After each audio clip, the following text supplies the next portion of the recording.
It's a video a day in October. Day 21. Bring it in. Yeah, there you go. Up. Yeah, there you go. All 21 digits. And if each one of those were a pilot, it would be... No, we're not going to go there.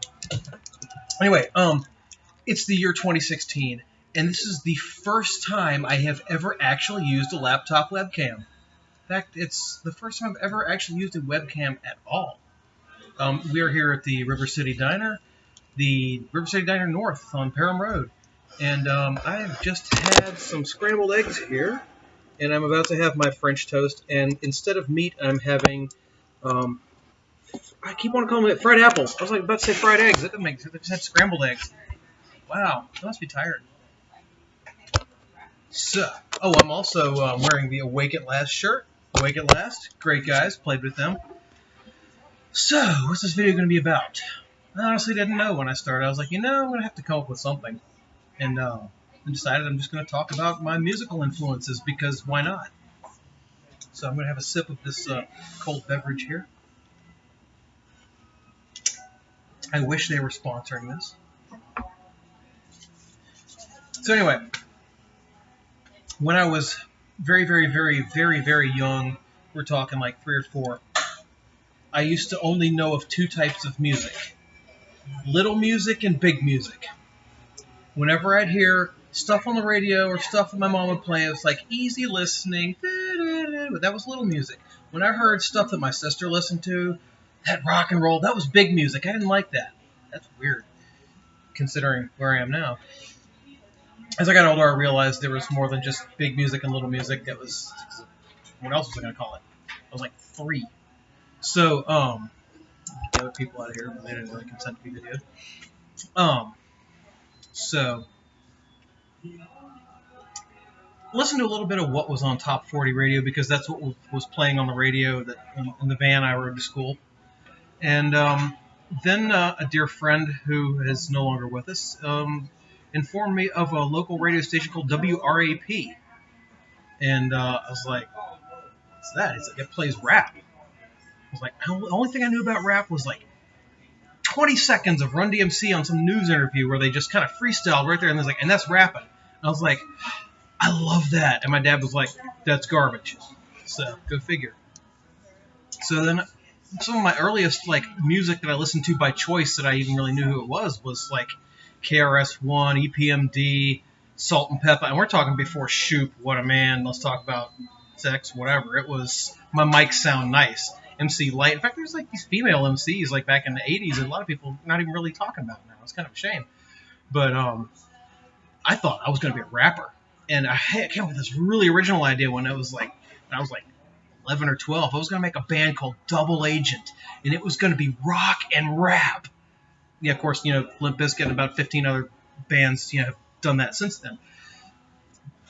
But one of the what really started to become an influence for me, really early 90s. Same guy, actually. His name was Dale. He started talking about this classic rock station. I was like, what's that? It's a station called The Fox. It's coming out of Norfolk, and they're still around, 106.9, playing classic rock. What's this classic rock you're talking about? Well, Led Zeppelin, Beatles, Foghat, ZZ Top. Like, is ZZ Top's classic? What are you talking about? Yeah, it turns out they've been around since before, Legs and yeah, I know. I always talk about Legs being the ZZ Top song, and it's like, oh, you mean from the pantyhose commercial? Fortunately, people too young to remember that now too. Led Zeppelin was a big eye opener for Jethro Tull too. Love Jethro Tull. A lot of this classic rock was a major influence on me. I didn't really hear a whole lot of Black Sabbath on that station. You hear more Black Sabbath on the radio now than you did in '91, which is kind of weird. And then in around 91 or so, I also saw Pearl Jam for the first time on Much Music, Canadian. No, I'm not Canadian. It's a long story. I had satellite TV. I used to watch Much Music because they actually played music videos as opposed to MTV. And so Pearl Jam, I was like, oh, those guys look gay. I don't think I'm interested. Because that's who I was then. I actually was just telling this very story to someone who, anyway, another story. But But then I heard Daughter on Q94 of all stations, and around 92, whenever it was that Versus came out, and I was like, that's Pearl Jam? Oh, dude, Eddie Vedder's like a genius. Oh, you know. Suddenly I was a huge Pearl Jam fan, and for years I loved Pearl Jam. Also, I was very inspired by Trent Reznor's story when I started getting into Nine Inch Nails around 94. First time I ever heard Nine Inch Nails, it was March of the Pigs. It was a video on, I don't remember what music video station it was, but here I was trying to sound like Eddie Vedder, you know, and I could actually pull off an Eddie Vedder voice back then. And then just Nine Inch Nails, first time I heard stuff off Downward Spiral was March of the Pigs, the first one. Then they played Closer on, like, you know, the rock stations, and of course I had to bleep it out. Then I really fell in love with Nine Inch Nails, and Nine Inch Nails and Pearl Jam were two of my biggest influences, actually, strangely enough. What inspired me about Trent Reznor's story, though, was that he started off, he was a janitor in the recording studio, and after hours, he would mess around with the equipment and recorded his first album. You know, he played all the parts. And I thought, well, you know, if he can do that, I can do that too. And if you look really hard, you can find some of my older stuff still out there in crusty little corners of the internet. And a lot of that stuff I just did all myself. You know, I recorded all these different parts, and that's not even a big thing anymore. You know, but 15 years ago for me, it was. So eventually, I got tired of Pearl Jam, got tired of Nine Inch Nails. I'm not going to go into why, but I can't deny the influence that they both had on my musical development. Of course, White Zombie was another one. Astro Creep 2000 was a very influential album for me. More Human Than Human. But Black Sunshine, too. I think that was actually on Los Exorcisto. I'm trying to remember. I really don't remember which album it's on.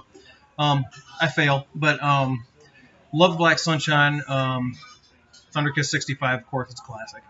And Rob Zombie went on to do his own thing, of course. But then around 99 or 2000, started actually getting into punk for like the first time. I'd never really listened to a lot of punk or hardcore. And 96X, also in Norfolk, had a, I don't know if they still do it or not, they had the punk show every Sunday night. And heard all these bands that I wouldn't have heard and wouldn't have listened to. The first show I went to with Dexy, say hi, Dexy.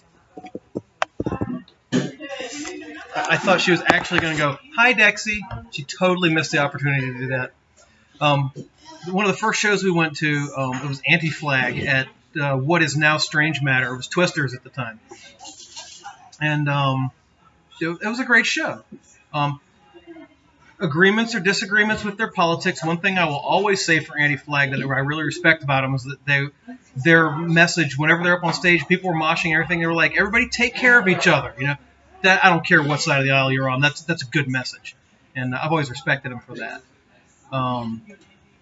Then, of course, when I was up in Long Island on a business trip on June of 2000, I saw Adam and His Package. I'd actually seen Adam and His Package in Richmond before. And if you haven't heard of Adam and His Package, look it up. It's ATOM, Adam.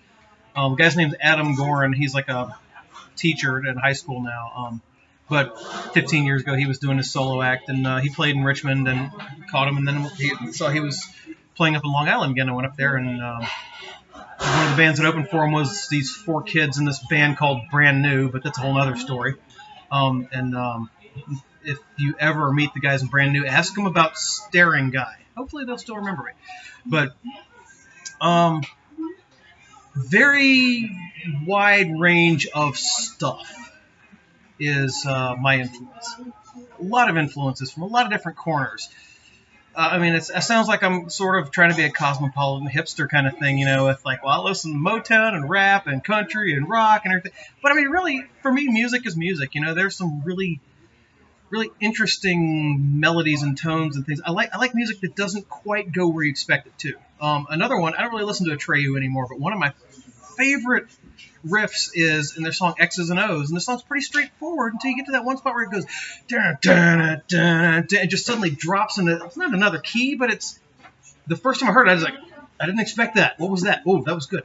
I try to incorporate elements like that into my music and into Graveside Breakfast songs, just because I like to keep things interesting. And there's nothing wrong with a straightforward, real. Yes, please. Okay. You see, they take care of you here at the River City Diner. if you ever want to get a chance to come up here and check it out, if you haven't been to River City Diner, I recommend it. But anyway, I guess I'll wrap this up because I'm already at 10 minutes. And this is like the longest video a day in October video. But never be afraid to try new things, especially when it comes to music. I mean, there were genres, bands, whatever, that I might not have wanted to listen to, might not have been inclined to listen to. I was like, I'll give them a try, and I'm glad I did, because broadening your horizons is always a good thing. Having an open mind and having the willingness to at least hear something out. And if you don't like it, you don't like it, but you can find new things that can influence your life in many different ways, influence your creative processes and the way you think. And if there's any point to this video, I guess that's what it is. Other than I'm just doing a video a day because, reasons. So, until next time, stay grimdark, surf wisely, and as always, thanks for watching.